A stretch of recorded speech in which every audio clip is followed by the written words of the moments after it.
Our coverage of the war in Ukraine will continue, of course, but we need to update you on the breaking news in the past few hours we've had from China, where a passenger jet has crashed. The China Eastern plane was on an internal flight when it came down in remote countryside near the city of Guangzhou. Here's what we know about China Eastern flight MU 5735. It took off at 05:16 GMT, that's just after 1:15 in the afternoon local time, from the city of Kunming. There were 132 crew and passengers on board. Its destination was Guangzhou, a trip which usually takes just under an hour and 40 minutes. Flight tracking details suggest everything was fine until around 06:20 GMT, just over an hour into the flight. The aircraft then begins a sudden, unexplained descent. In just 1 minute, it lost 6,000 feet in altitude. That's an average vertical speed of around 110 kilometres per hour. It's possible it was accelerating downwards in that time. Let's bring in our correspondent Theo Leggett, who is with me now and has been looking into this crash. Just tell us more, Theo, about what we know about that vertical descent and how unusual. Well, until the last 2.5 minutes of this flight, it was a perfectly normal flight. It took off, it got to a cruising altitude. It was less than an hour from its destination, I believe. And then it started descending very rapidly. In fact, looking at the figures from sites like Flight Radar 24, it appears it was descending at about 10,000 feet per minute. So this is well beyond what you would see in the event of an emergency descent, for example.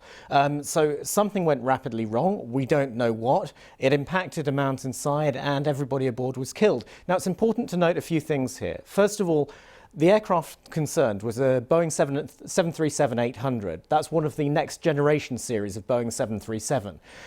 So it was first produced in the mid-90s. There were some 7,000 overall have been produced, 5,000 of them of this variant, and they, generally speaking, have a very, very good safety record. So we're in a different situation to where we were, for example, 3 years ago with ET-302 that went down over Ethiopia, or the Indonesian plane that went down a few months beforehand. Those were 737 MAX aircraft. They were a new model with new software that later turned out to be faulty. This is different. It's a well-established, well-tried and tested aircraft, and the one involved in the accident wasn't even that old. It was only about six years old. So what is the speculation now about what happened? Could it potentially have been structural?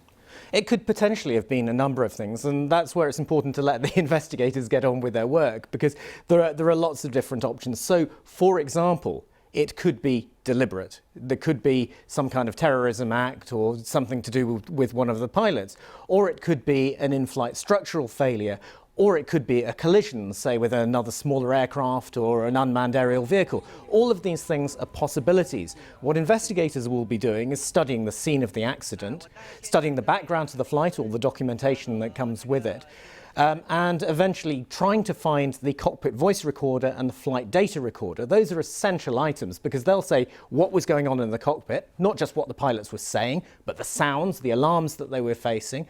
And the flight data recorder will have all sorts of parameters about the state of the aircraft and what it was doing in the moments leading up to the crash. Theo, we're just seeing the very first pictures that we have in from the site, and that is a huge amount of rescuers heading to the scene. Is there any other video around or any other eyewitness accounts that are circulating that could sort of help us understand what happened? Well, there's a lot circulating on social media, and there's one video in particular which people are passing around which appears to show an aircraft descending very, very rapidly into a wooded mountainside. But it's also worth bearing in mind that in events like this, you often get false videos being put out. Some people have an agenda. So all of these things have to be treated with a certain amount of skepticism, I think.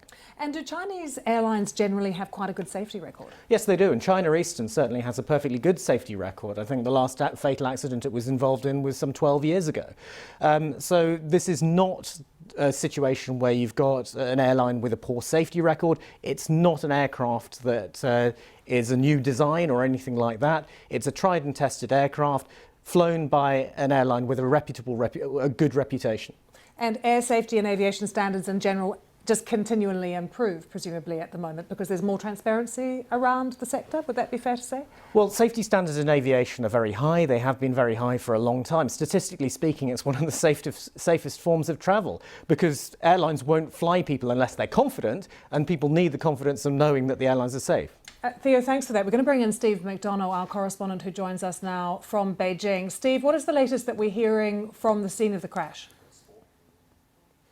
Well, fire workers, like fire teams who raced there to try to see if there's anyone to be found, are saying that there's no sign of survivors.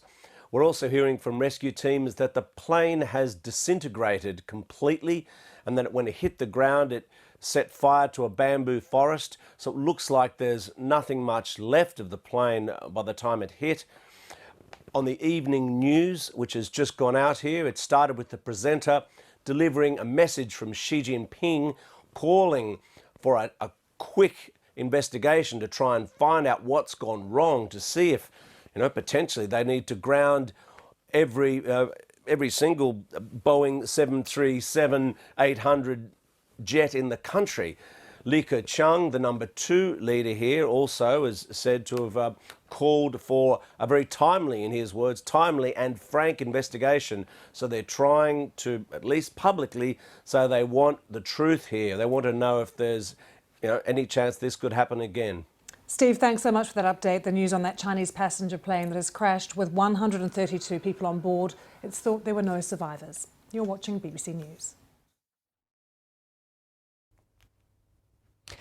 Hello there. The dry and sunny weather of the weekend will